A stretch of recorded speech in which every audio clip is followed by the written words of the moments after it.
Que Jesus nos abençoe.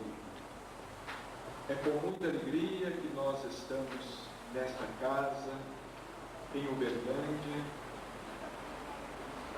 que congrega a família espírita da cidade e região, trazendo o abraço fraterno dos companheiros de ideal da cidade de Uberaba, particularmente da Casa Espírita Bittencourt Sampaio e do Lar Espírita Pedro e Paulo, instituições onde temos militado na seara espírita.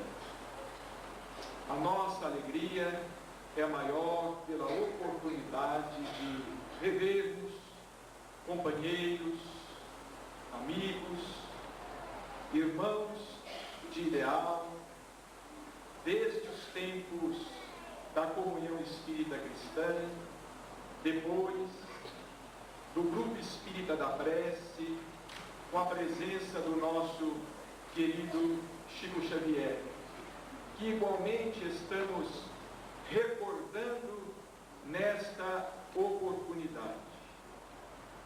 Nosso Chico desencarnou no dia 30 de junho de 2002. Portanto, estamos ainda bastante saudosos da sua abençoada presença entre nós. Há um ano que ele se encontra na espiritualidade, mas com certeza não inativo, porquanto o nosso companheiro nos legou um extraordinário exemplo de perseverança, de amor ao trabalho e de fidelidade a Jesus. E estamos também nos lembrando no dia 8 de julho, há 5 dias atrás, 8 de julho, porquanto se o nosso estimado Chico Xavier estivesse conosco, estaria completando 76 anos de legítimo mandato mediúnico.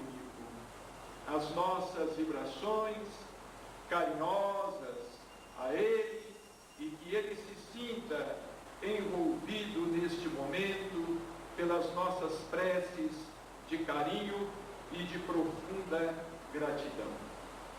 Nós gostaríamos de iniciar os nossos comentários despretensiosos nesta tarde, noite de domingo, em torno da mediunidade, justamente nos recordando de um ensinamento de Chico Xavier, de um ensinamento que ele nos transmitiu ao término de uma das reuniões no grupo espírita da prece,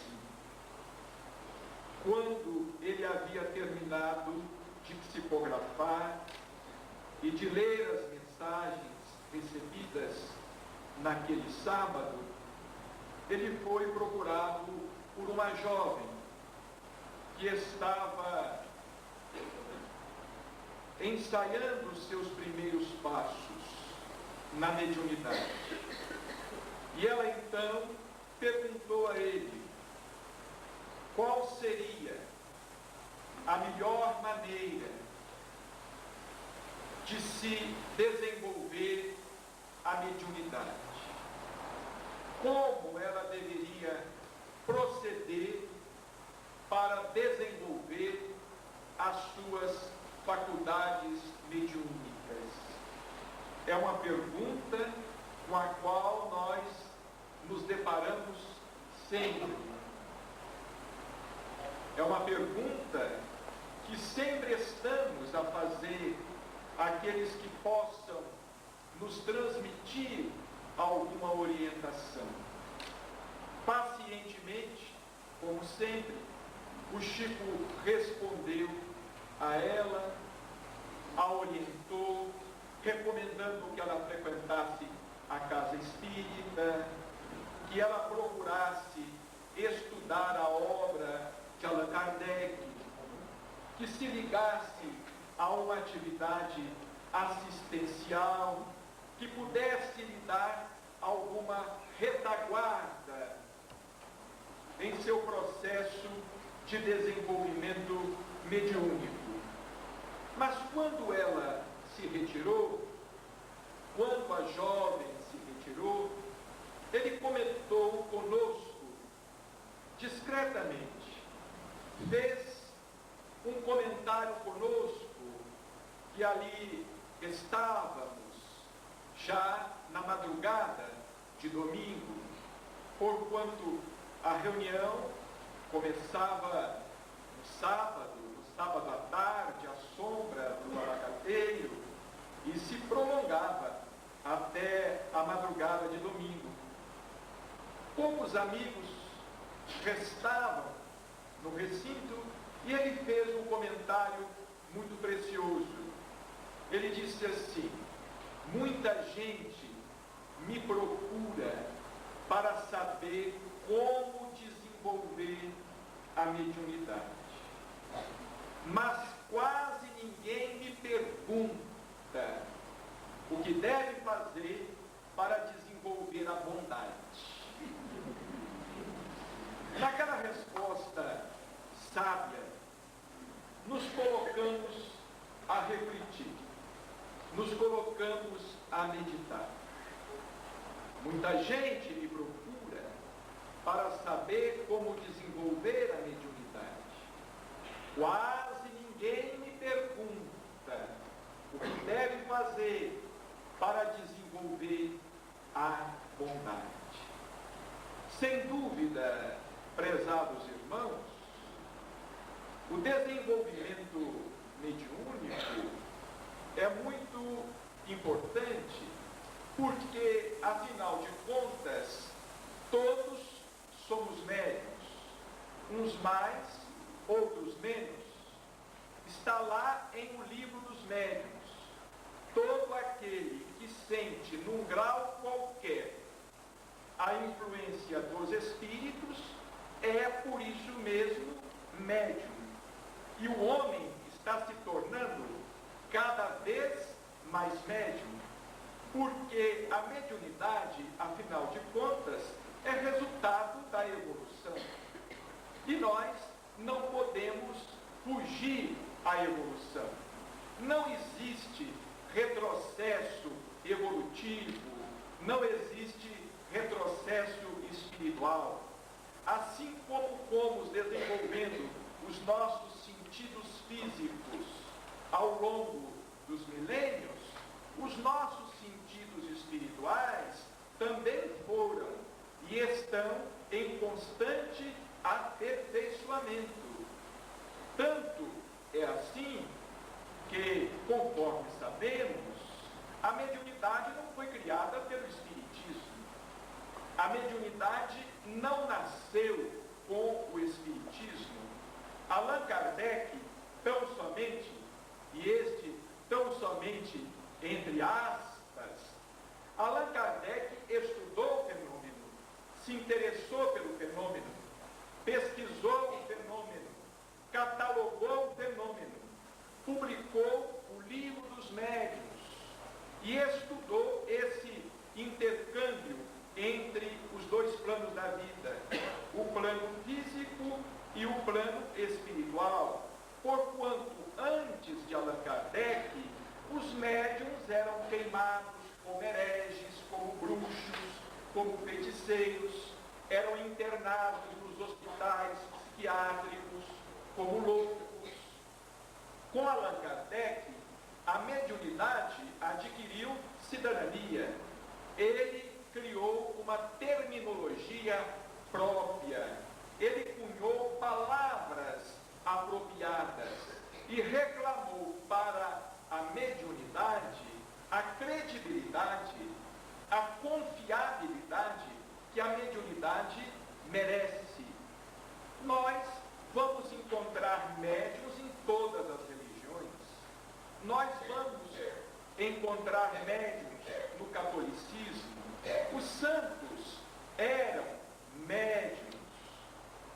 Nós gostaríamos, inclusive, de fazer aqui a indicação de uma obra extraordinária do professor Clóvis Tavares a respeito, intitulada Mediunidade dos Santos. Quase todas as religiões nasceram desse intercâmbio com o mundo espiritual. O próprio islamismo, que é uma religião fundamentalista, o próprio islamismo, porquanto Maomé, na caverna de Hira, caía em transe mediúnico, tinha crises epileptóides e dialogava com o arcanjo Gabriel. Foi assim que ele escreveu ou psicografou a maior parte do Alcorão. Então a mediunidade está em toda parte. Basta que nós a procuremos com olhos de ver, sem fanatismo, sem preconceito, sem extremismo de qualquer espécie. O maior livro sobre mediunidade que existe, catalogando fenômenos, é a Bíblia. É o Antigo Testamento e o Novo Testamento. Os profetas eram médiuns, os apóstolos eram médiuns. Jesus passa entre nós pregando o Evangelho a encarnados e desencarnados, porque a cada passo ele se depara com espíritos obsessores, ele se depara com médiuns em transe, como no caso daquele homem gadareno que morava num cemitério aparentemente abandonado entre cadáveres, e quando pressente a presença de Jesus, sem que ninguém anunciasse a passagem do Cristo. Vejamos bem como é comovente, como é emocionante. Os espíritos sabiam quem era o Cristo e os homens não sabiam. Os espíritos obsessores sabiam.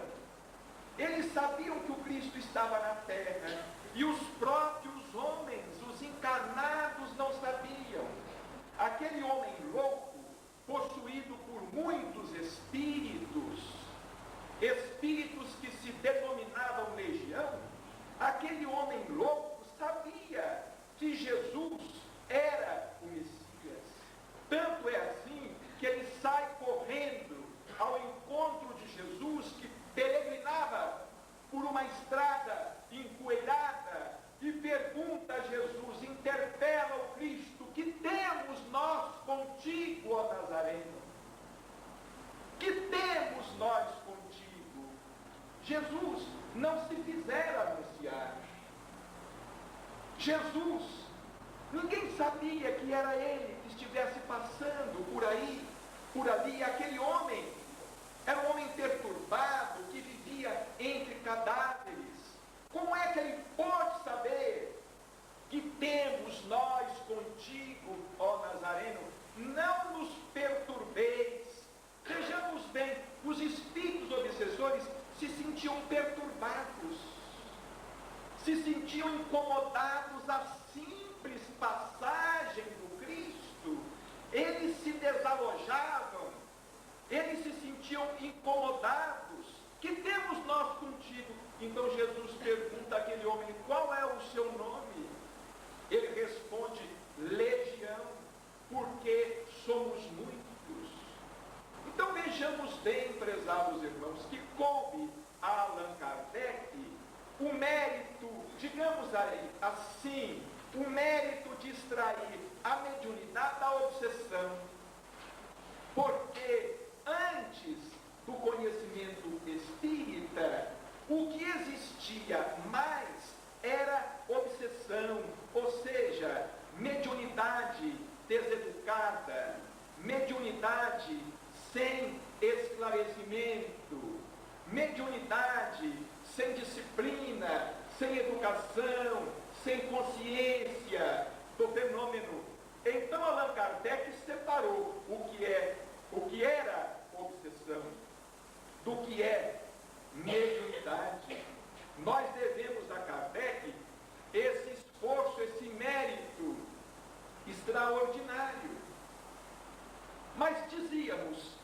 a mediunidade é uma consequência da evolução e que o homem está se tornando cada vez mais médium, o que é inevitável, porque o homem está se tornando mais sensível, mais introspectivo, ele está se voltando mais para o seu interior, está se entregando mais à reflexão, está procurando auscultar a vida nas diferentes dimensões, e o homem tem sido levado a isto pela própria ciência antes materialista. Hoje nós estamos aí percebendo a nova física, a chamada física quântica. Nós estamos percebendo que a física está cogitando do espiritual. A ciência antes materialista está se tornando mais espiritualista do que muitas religiões conservadoras e preconceituosas que pararam no tempo, que estacionaram. Os cientistas hoje, todos eles, quase todos eles, estão interessados nesta vida após a morte. E livros e mais livros estão sendo publicados a respeito da vida nas diversas dimensões, nas diferentes dimensões. A ciência está chegando à conclusão a que chegou André Luiz. Em seu excelente livro E a Vida Continua, quando ele define a matéria como sendo luz coagulada, ao mesmo tempo em que Einstein dizia que energia é igual a massa vezes a velocidade da luz ao quadrado, tudo é energia. Nós estamos compreendendo com o Espiritismo e estamos compreendendo com a ciência contemporânea, a ciência que ainda está enfrentando muitas resistências, é verdade, muitos focos de resistência. Segundo Chico Xavier, ele nos disse certa vez, 2000 anos para os propósitos do Evangelho na Terra representa uma faixa de tempo muito estreita. Vejamos bem, 2000 anos, nós achamos que é muito tempo, que é muita coisa. 20 séculos para os propósitos do Evangelho, para os propósitos da mensagem de Jesus sobre a face da Terra, é uma faixa de tempo muito estreita. Então, nós percebemos, assim como a doutrina espírita tem enfrentado dificuldades, tem lutado contra diversos preconceitos, contra interesses imediatistas, essa ciência mais avançada também, esses representantes da nova física, da ciência moderna, que estão cogitando da vida além da vida, têm enfrentado focos de resistência, mas a verdade é irreversível. Dizia-nos Júlio Verne ou Victor Hugo que quando chega o tempo da verdade, para a verdade, cujos tempos são chegados, nada é possível, nem mesmo a força de 1000 canhões. Nem mesmo a força de 1000 canhões. Então nós percebemos, prezados irmãos, que o mundo espiritual está cada vez mais numa maior integração conosco, porque a ciência está chegando à conclusão, a mesma conclusão a que o Espiritismo chegou, que a Terra é um plano espiritual materializado. A Terra nada mais é que um plano espiritual materializado, que a matéria não tem existência real, que a matéria não tem consistência. Tanto é assim Vejamos o átomo, por exemplo. Vamos examinar o átomo, o núcleo, com os seus integrantes, os prótons, o próton, o nêutron, as partículas menores, examinando o átomo, que é uma partícula representativa da matéria, nós vamos chegar à conclusão que o que existe no átomo é muito menos matéria do que se imagina. É muito menos matéria que se imagina. O espaço aparentemente vazio é muito maior do que aquele espaço ocupado pelo que se convencionou denominar matéria.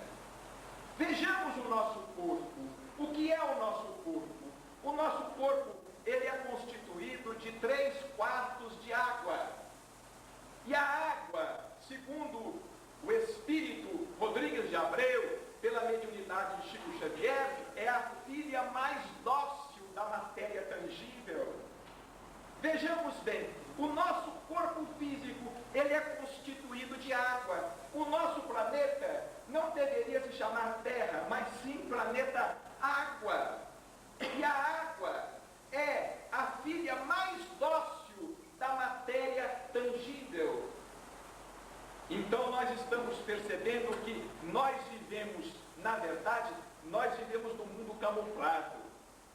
Nós vivemos num corpo camuflado. Nós vivemos num mundo camuflado. Há pouco tempo eu perguntei ao espírito de Dr. Odilon Fernandes, Dr. Odilon Fernandes, onde é que começa o mundo espiritual? Onde verdadeiramente começa o mundo espiritual? Ele me deu uma resposta que me intrigou muito. Ele me disse assim: da ponta do seu dedo em diante. Da ponta do seu dedo em diante é mundo espiritual. Nós estamos imersos no mundo espiritual. Nós somos a parte mais materializada, mais física deste mundo espiritual. E há pouco tempo ainda, dialogando com o espírito do Dr. Inácio Ferreira, que é muito engraçado, é muito descontraído, o Dr. Inácio estava nos dizendo assim: meu filho, eu sempre fui muito fã de Sócrates. Eu sempre gostei muito de Sócrates e sempre desejei conversar muito com Sócrates.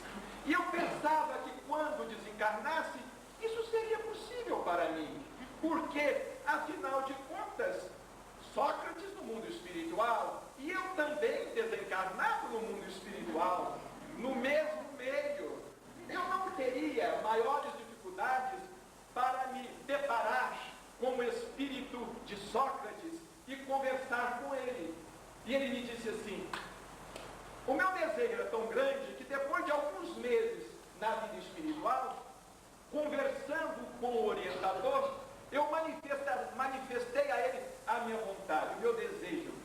Eu disse a ele assim: olha, eu gosto muito de Sócrates, da filosofia de Sócrates, admiro muito esse espírito extraordinário e gostaria de estar com ele. Eu gostaria de me encontrar com ele. Afinal de contas, faz tanto tempo que ele bebeu cicuta.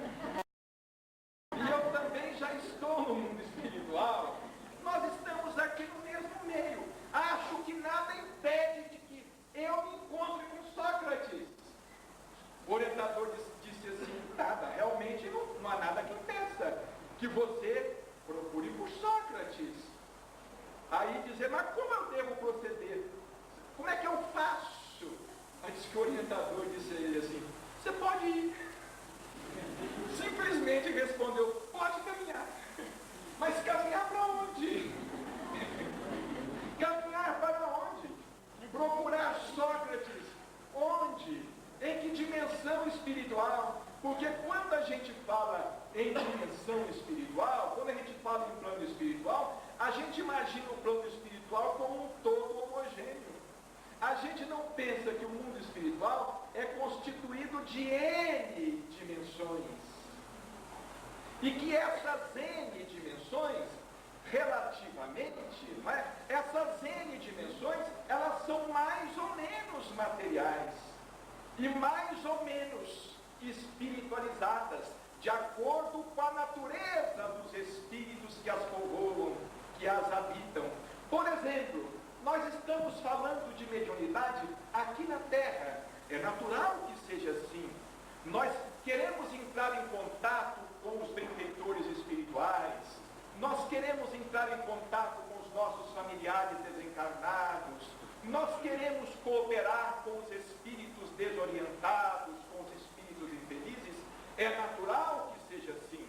E nós temos aí várias faculdades mediúnicas a serviço desse intercâmbio com a lei. Temos a psicografia, temos a psicofonia, temos a clarividência, a clareaudiência, a mediunidade de efeitos físicos, a mediunidade intuitiva, etc, etc. Mas quando lemos André Luiz, nós nos extasiamos. Nós ficamos extasiados. Porque quando a gente perguntava ao Chico assim, Chico, o que é que você gostaria de ser depois da morte? Ele respondia, médium. Ele respondia, naturalmente, o que é que você gostaria de ser quando desencarnasse? Ele respondia, médium. E nós, na nossa ingenuidade, na nossa infantilidade, imaginávamos que Chico Xavier estivesse brincando conosco, não é? Mas ele não estava, evidentemente, brincando, ele estava enunciando uma grande verdade, porque quando nós lemos André Luiz, nós percebemos a existência de médiuns no mundo espiritual, recebendo espíritos de uma dimensão superior. Vejamos bem, médiuns clarividentes no mundo espiritual, espírito médium para enxergar espírito, espírito médium vidente para enxergar espírito, espírito médium de efeitos físicos para atuar um ectoplasma mais eterizado, um ectoplasma mais sublimado, para que outros espíritos que habitam dimensões superiores tomem forma. Nós nos deparamos com isso tudo nas obras de André Luiz, no livro Missionários da Luz, no livro Libertação, quando Matilde se empenha em resgatar o espírito de Gregório, e para conversar com o filho de outras eras, Matilde materializa uma garganta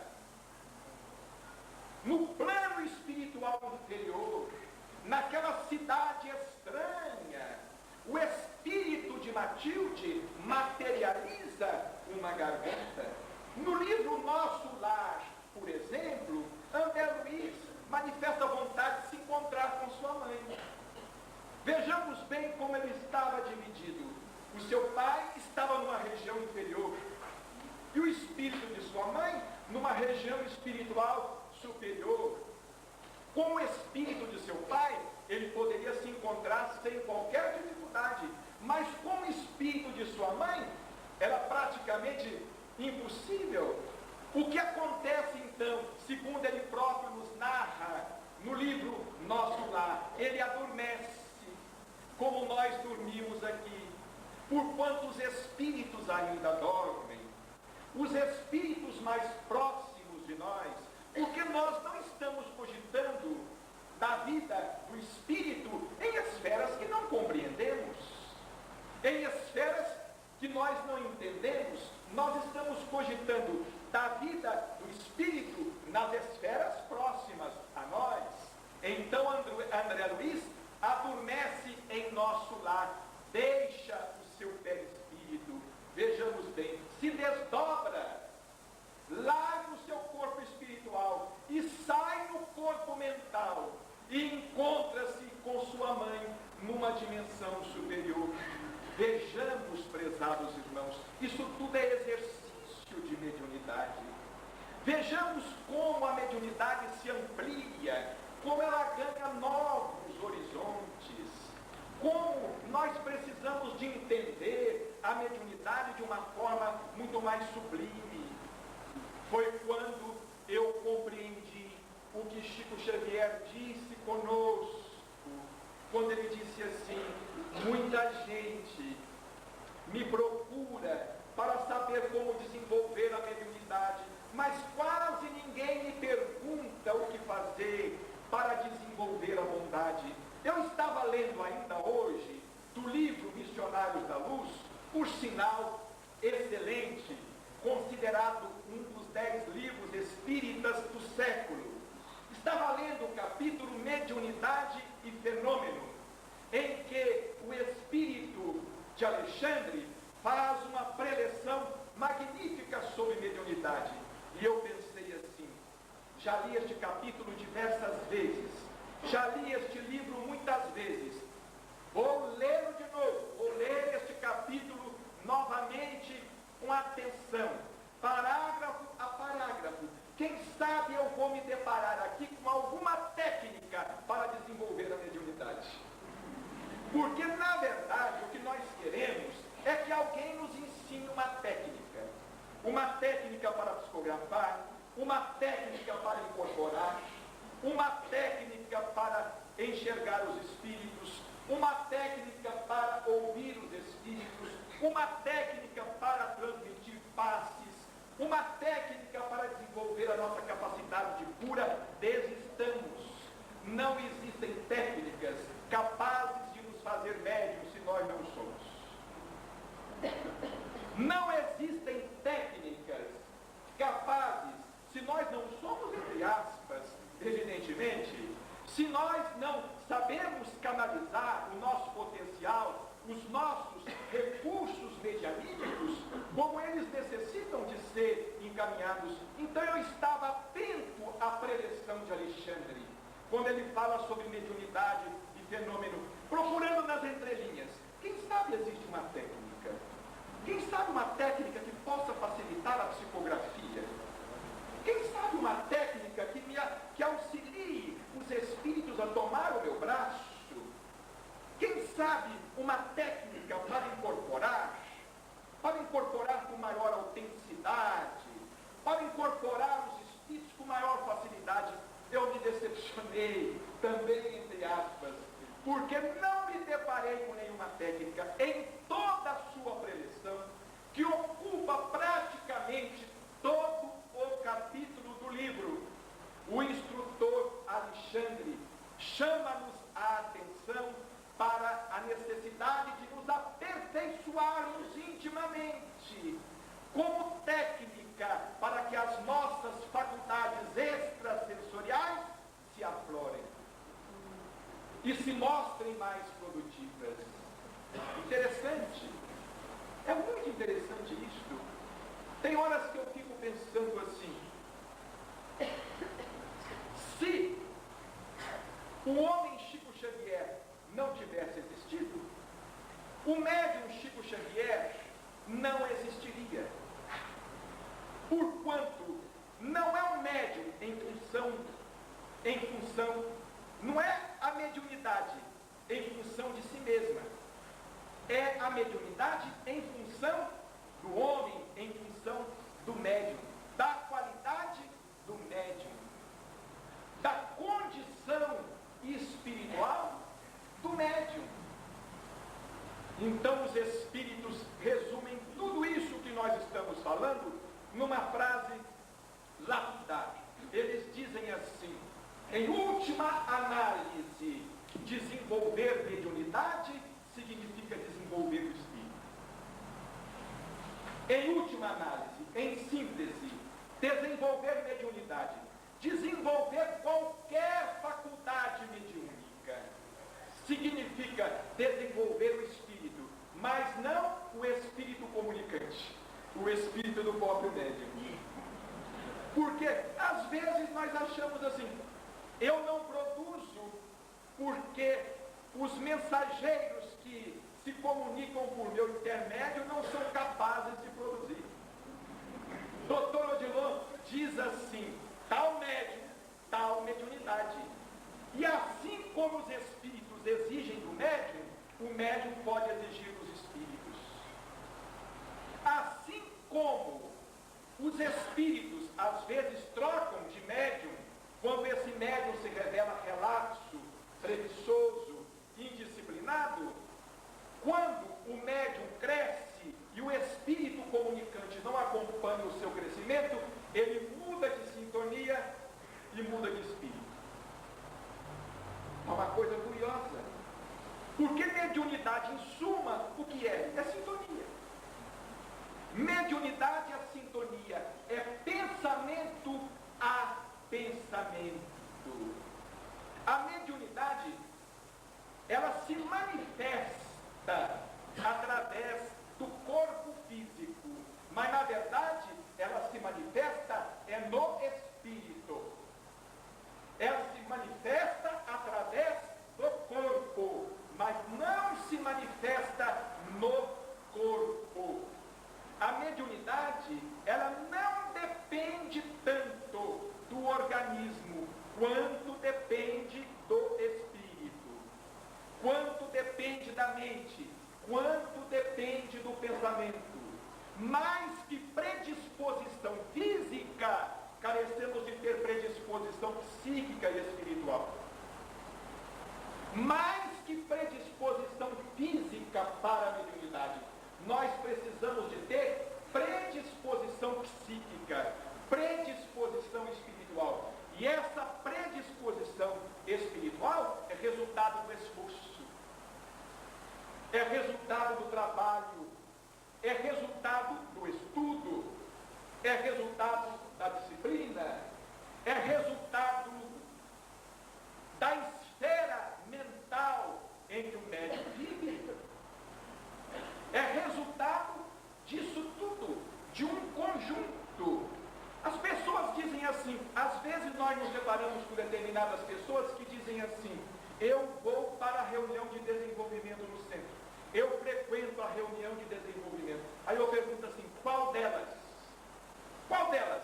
Porque toda reunião é de desenvolvimento. Toda reunião é de desenvolvimento. O que nós chamamos especificamente de reunião de desenvolvimento mediúnico, na verdade, é uma reunião de exercício.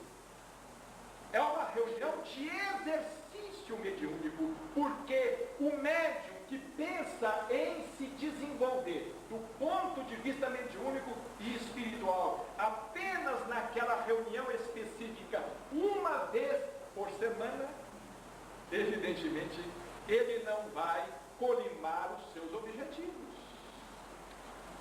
Quem é médium em tempo integral. Quem é médium, é verdade que ele não vai viver em transe 24 horas por dia, não é? Porque se ele cair em transe dirigindo, ele vai ser preso, né? Qualquer coisa assim, não é? Se ele for, por exemplo, assentar-se à mesa em transe, não é? Ou se ele for, por exemplo, namorar em transe, vai ser uma confusão muito grande. Quando nós falamos em mediunidade em tempo integral, é essa sintonia que precisa ser cultivada, que necessita ser cultivada no dia a dia, no cotidiano. Isso é que faz um médium crescer. Por esse motivo, prezados irmãos, é que às vezes a mediunidade não sai do lugar. Certa vez alguém nos perguntou, para perguntar ao doutor Odilon, por que a mediunidade de certos médiuns não sai do lugar? Ele respondeu assim: não é a mediunidade que não sai do lugar, é o médium. Porque a gente sente a mediunidade como uma coisa estranha. A gente sente a mediunidade como, um exemplo que eu gosto muito de dar, não é? Os médiuns normalmente são assim. Lá em Uberaba, as sessões de desobsessão são realizadas às quartas-feiras, em quase todos os centros. Eu não sei aqui em Uberlândia, não sei porquê. Lá em Uberaba, essas sessões de desobsessão são realizadas sempre às quartas-feiras. O Chico sempre realizava às quartas-feiras, lá em Pedro Leopoldo, no Centro Espírita Luiz Gonzaga, lá no Grupo Penmeio, talvez porque Allan Kardec, na Sociedade Espírita de Paris,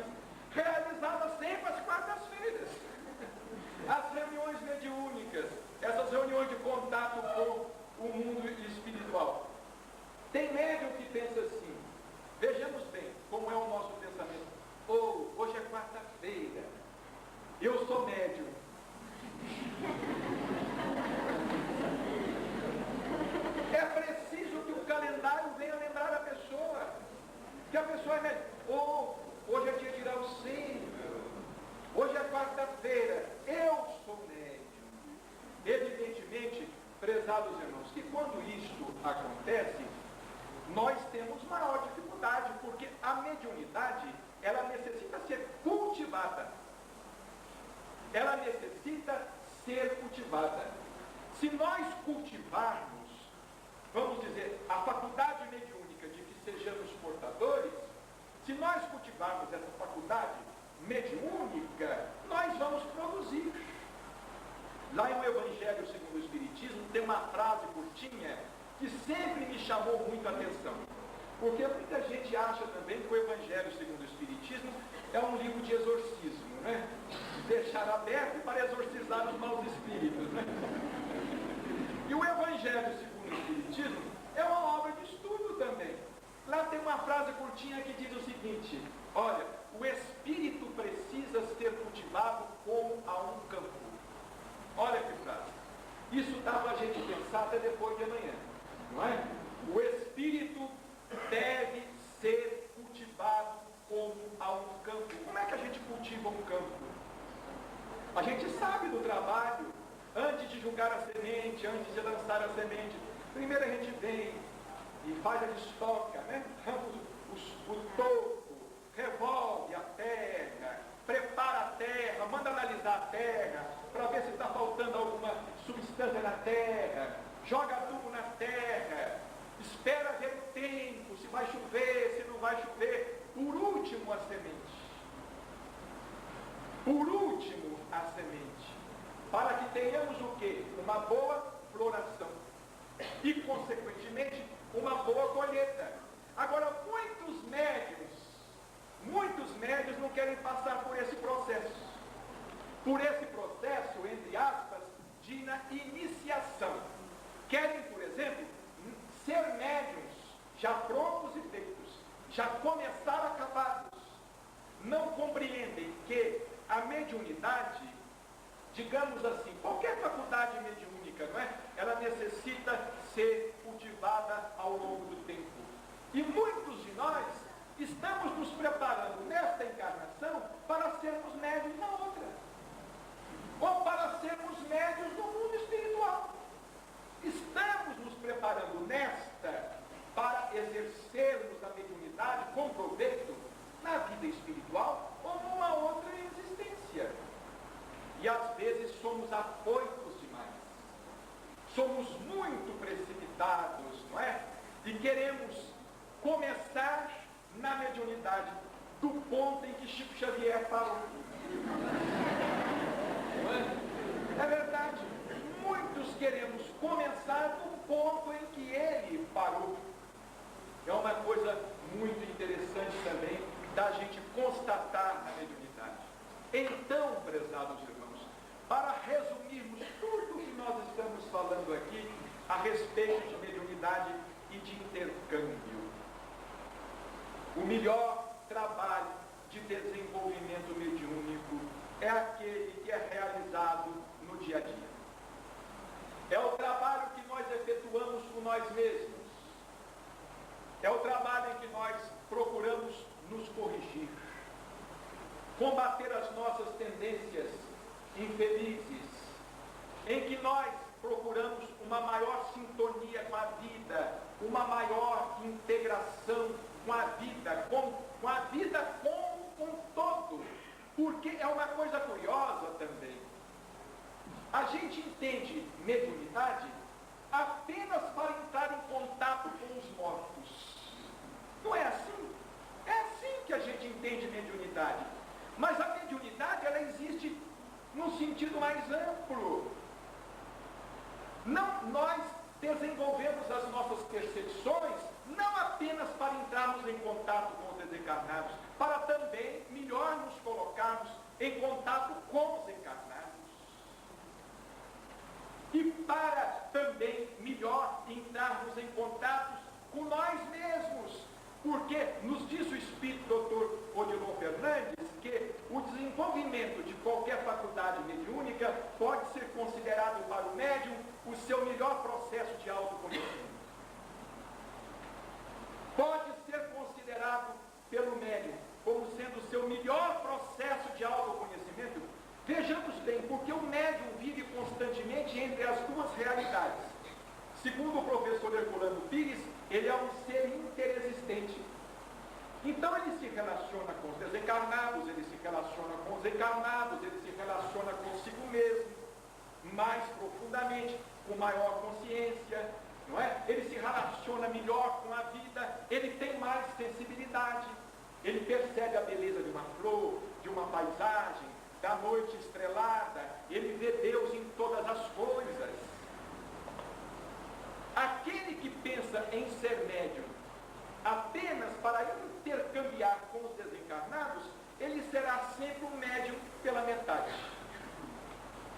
Ele será sempre um médium pela metade. Vocês querem ver? Ainda há pouco estávamos aqui conversando com o Sr. Rubens, presidente desta casa abençoada que está completando 90 anos. E o que ele nos contou, isso acontecia cotidianamente com Chico Xavier. Ele nos contou que, certa feita, Chico Xavier esteve em Uberlândia, no programa espírita do nosso inesquecível irmão Gonzaga, que apresentava o programa aqui na TV local. Chico simplesmente passou pelo Sr. Rubens. Nunca haviam se visto ou conversado, pelo menos. Não foram apresentados, como Jesus não foi apresentado. Aquele obsidiado gadareno, eles não foram apresentados. Olha, gadareno, este aqui é o Cristo. Senhor, este aqui é o possesso que mora ali no cemitério.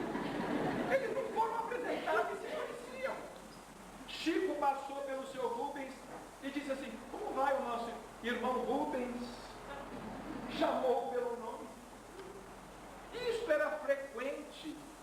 Muita gente vai dizer telepatia. Tem a parapsicologia, não é? A parapsicologia materialista. Isso é telepatia. Mas como é que o Chico telepatizava os mortos? Como é que ele telepatizava informações? Como é que ele telepatizava assinaturas idênticas, examinadas à luz da grafoscopia? Como é que ele conseguia fazer isto? Então vejamos, prezados irmãos, ser médium é uma coisa muito importante. É uma coisa muito importante. Embora a doutora Odilon Fernandes já tenhamos dito mais uma vez, e temos dito assim: olha, mediunidade é uma coisa muito importante, mas o médium não tem importância nenhuma. Mediunidade é uma coisa muito importante, mas o médium não tem importância nenhuma, porque se ele não der conta do recado, aparece outro, não é? Vejamos lá o Espírito de Verdade falando com Allan Kardec.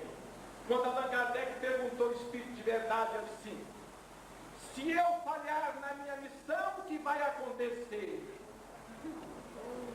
Certamente ele pensou assim: o Espírito de Verdade vai falar que eu não posso falhar, porque se eu falhar, a tarefa não será cumprida. O Espírito de Verdade respondeu assim: já tem outro caminho.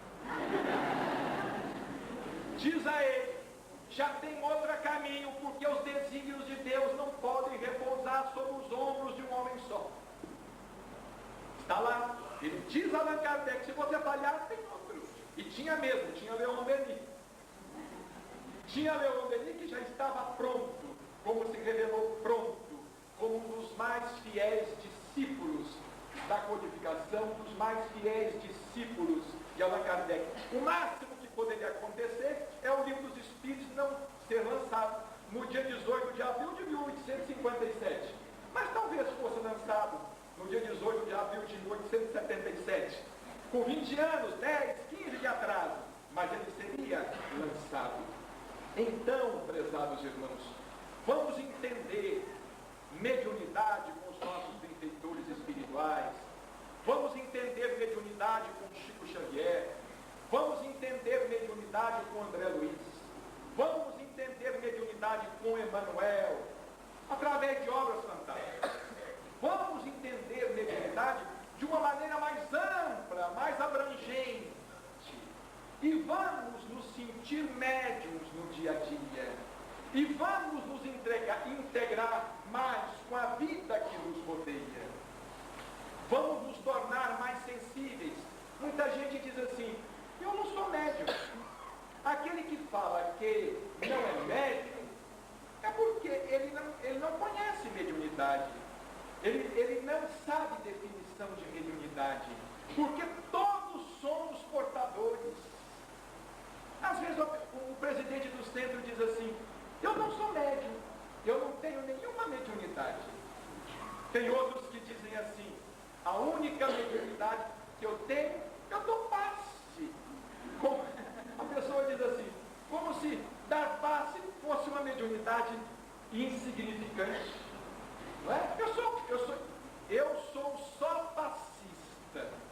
A pessoa diz assim, como se isto fosse algo insignificante. Quando os espíritos nos apontam Allan Kardec como sendo o maior médium da codificação, e no entanto não tinha nenhuma mediunidade ostensiva. Os espíritos nos apontam Allan Kardec como o maior médium da codificação, só igualado, na nossa opinião, por Chico Xavier. No entanto, Allan Kardec, ele não tinha nenhuma mediunidade ostensiva, ou tinha todas elas convergindo para a faculdade intuitiva. Ou tinha todas elas. Porque é interessante, no livro No Mundo Maior, o instrutor Calderaro, ele fala uma coisa que nos faz pensar muito.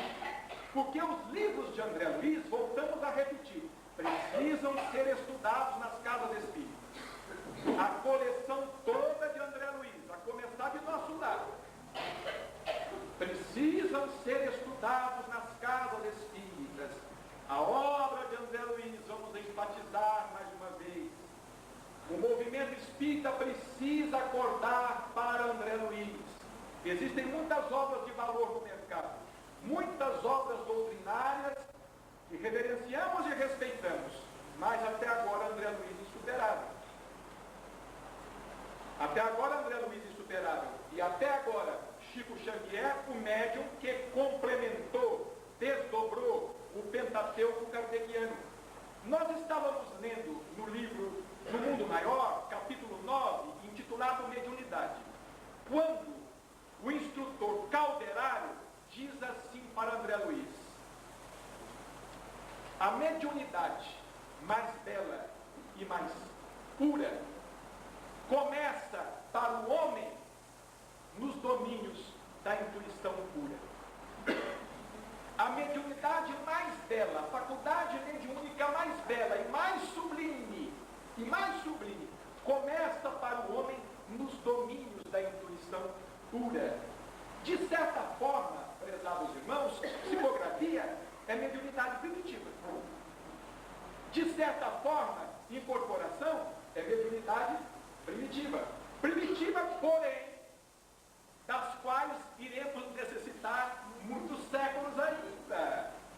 Porquanto, de vez em quando, a gente ouve da parte de alguns espíritas, e aqui não vai crítica alguma de nossa parte, é apenas uma constatação. Temos viajado pelo Brasil e temos feito essa constatação em alguns grupos, principalmente da parte dos espíritas que se consideram intelectuais. Mas serão mais intelectuais do que o rei, mais realistas que Chico Xavier, que enquanto pôde, enquanto teve forças, não deixou de comparecer às sessões de desobsessão para incorporar os espíritos sofredores? O que Chico Xavier fazia através da psicografia? Ele fazia um serviço de desobsessão. Aqueles espíritos se comunicavam através da escrita, era um trabalho de desobsessão, através da psicografia, porquanto muitos daqueles espíritas se apresentavam na condição de suicidas, na condição de desorientados, de perturbados, de espíritos sem maior noção da vida além da morte, espíritos frustrados. E aquelas comunicações pacificavam os familiares encarnados e esclareciam os espíritos que se comunicavam através de Chico Xavier. Nós temos visto alguns espíritas falarem assim: não há mais necessidade de reuniões de desobsessão nos centros espíritas. Vamos acabar com reuniões mediúnicas de desobsessão dos centros espíritas. Isso aí é querer fazer o que fizeram com o cristianismo há 300 anos atrás, quando proibiram a mediunidade. Proibiram o intercâmbio com o mundo espiritual, o cristianismo cedeu ao paganismo e se transformou em catolicismo. E até hoje vem se arrastando. Portanto, nós, os espíritas, precisamos estar atentos. Interessante, às vezes eu vejo muita gente falar em pureza doutrinária. Pureza doutrinária, pureza doutrinária. Há pouco tempo atrás, alguém me disse assim, este livro, este último livro do Dr. Inácio não contém muita pureza doutrinária. Aí eu fui conversar com o espírito Dr. Odilon, que sempre me conforta muito. Eu não fui conversar com o autor. Eu perguntei, Dr. Odilon, essa questão de pureza doutrinária, onde está? Ele me disse assim, na pureza do espírita. A doutrina é pura. Em si mesma ela é pura. O que falta não é pureza na doutrina, é pureza nos adeptos da doutrina. O que falta é pureza nos espíritas, é pureza de coração, é isso que falta. Nós queremos pureza numa doutrina que já é pura, porque revive o Evangelho. Se falta alguma pureza, não é na doutrina, é em nós. É em nós, os espíritas. Se falta alguma pureza, é no movimento espírita e não na doutrina espírita em si. O nosso tempo, infelizmente, se esgotou com velocidade. Escoou, mas vamos sintetizar dizendo, desenvolver mediunidade significa desenvolver o espírito. Qual é a minha faculdade mediúnica? Não importa. O dirigente espírita não deve arrumar mediunidade para ninguém.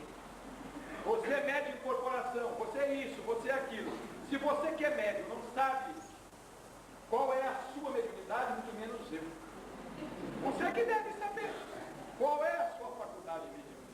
Então que Jesus nos abençoe, que Jesus nos ampare, nos cubra de bênçãos e que nós possamos nos manter sempre fiéis na doutrina espírita, a Jesus, a Kardec e a Chico Xavier, a ciência, a filosofia e a religião. No Cristo, a verdade, a ciência. Em Allan Kardec, a filosofia, o caminho. Em Chico Xavier, a vida, o amor. Que Ele nos abençoe para sempre. Queremos aproveitar a oportunidade e agradecer aos patrocinadores da nossa jornada de estudos sobre mediunidade, julho de 2003. Hospital e Maternidade de Santa Clara, Banca do Livro Espírita, Arroz Colina, Buffet Terra Brasília, Livraria Espírita Chico Xavier, La Isla, Flores e Arranjos para Decorações, Vilar de Apresentações, o Baratão Móvel, Foto Arco-Íris, Gráfico e Artes Gráficas, Gráfica Brasil, Partenon, Ilha Bela e Print Histórico para nós, gravados na presença de todos os nossos irmãos, pois sabemos que contamos hoje com a presença não só de irmãos de Berlândia, mas também de Araguari, Centralina e de cidades circunvizinhas. Então é muito importante que vocês colaborem conosco para esse registro de suas presenças entre nós, nesse momento de muita alegria para nós.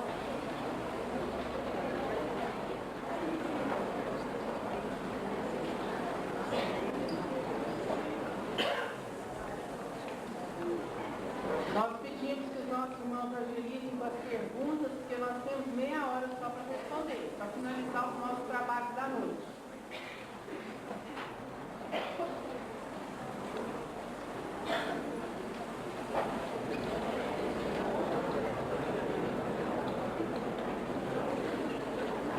Colocado ao lado de uma sustentação, Nós vamos responder sem pretensão de ditar regras ou de esgotar o assunto. A mediunidade é um tema muito vasto, amplo, complexo.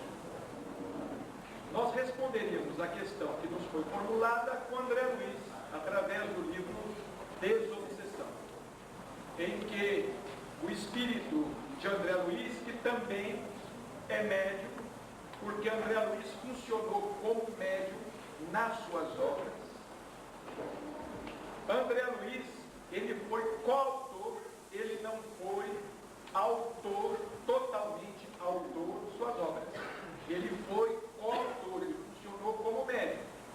Então, André Luiz, no livro Desobsessão, ele recomenda essa prática, que os médiums de incorporação, eles sejam secundados, sempre que possível, por um médium de doutrinação e por um outro de sustentação. E que a mesa fosse assim composta. Ele aconselha, não é, um número ideal de 14 participantes. Já Leon Denis, no livro No Invisível, ele é mais flexível, ele fala até em 18 ou 20 participantes. De qualquer forma, não é interessante que o grupo mediúnico seja muito grande. Se o grupo for grande, talvez o ideal é que um grupo se transforme em 2, ou se transforme em 3, como em Uberaba, por exemplo, na casa espírita que frequentamos. O grupo mediúnico foi crescendo e hoje esse grupo, que era único, se transformou em 2 outros. Nós temos 3 grupos mediúnicos e nós seguimos a orientação de André Luiz, aquela disposição em torno da mesa, um médium de sustentação ou doutrinação, um médium de incorporação e do outro lado, um médium de sustentação e de doutrinação, um médium de incorporação e assim sucessivamente. Acreditamos que seja a melhor disposição para que haja uma melhor ordem no trabalho. Haveria problema de 2 médios de incorporação estarem juntos? Não. A rigor, não. Digamos assim, do ponto de vista técnico, não. Mas imaginemos que os 2 médios de incorporação incorporassem ao mesmo tempo e começassem a falar. Não é? A reunião não teria aquele proveito necessário. Nós temos aqui 2 perguntas que pedem um esclarecimento maior acerca da mediunidade intuitiva. Inclusive, se possível, dar um exemplo de quando ela está no começo do seu desenvolvimento. Uma vez eu perguntei a Chico Xavier, Chico, qual que é a diferença entre inspiração e intuição? Porque às vezes a gente fica sem saber, não é? O que é inspiração, o que é intuição? Ele me respondeu assim: a intuição é a inspiração quando cresce. A intuição é a inspiração quando cresce. Ela é mais acentuada que a inspiração. Digamos, a inspiração é um sussurro de voz. A intuição, figuradamente, é uma palavra articulada, uma palavra inteligível. Agora, como é que nós podemos desenvolver a intuição? Não é vivermos aí pela rua aéreos, né? O que você está fazendo? Estou captando. Você vai ser preso. Você vai para o sanatório. Não é? Desenvolver a intuição, que é uma faculdade mediúnica como as demais, mas que requer mais sensibilidade. Seja mais sensível com a vida. Tenha mais sensibilidade em relação ao próximo. Seja mais sensível com a natureza e você desenvolverá a intuição maravilhosamente. Qual a relação existente entre doença depressiva e a obsessão? É que as duas podem estar juntas. É que as duas podem coexistir, não é? A obsessão pode levar a uma depressão. E a depressão pode chamar uma obsessão. Não é? Então, normalmente coexistem. Por este motivo, a Chico, os dois tratamentos ao mesmo tempo se fazem necessários, o tratamento médico e o tratamento espiritual. O tratamento espiritual através do passe na casa espírita, através da água fluidificada, através da presença, as reuniões de estudo, de preleções evangélicas, através do trabalho, porque o Chico dizia o seguinte: olha, a melhor coisa para se livrar de um processo obsessivo é a oração e o trabalho. A oração porque nós nos lembramos de Deus, e o trabalho porque esquecemos de nós. Essas duas coisas para se livrar de um processo obsessivo: oração e trabalho. A oração é muito importante, mas precisa ser complementada pelo trabalho. Carlos, se a mediunidade é considerada algo tão bom, por que sofremos tanto ao tentar educá-la?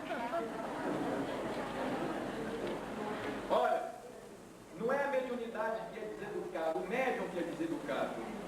E toda mudança de hábito ocasiona sofrimento. Toda mudança de hábito. Experimente deixar de beber Coca-Cola, para ver o tanto que você vai sofrer. Se isso se refere ao simples hábito de deixar de beber Coca-Cola, imaginemos para nos livrarmos de vícios que estão cristalizados em nós há quanto tempo, não é? Então a gente sofre, não é por causa do homem novo que está chegando, é por causa do homem velho que não quer sair.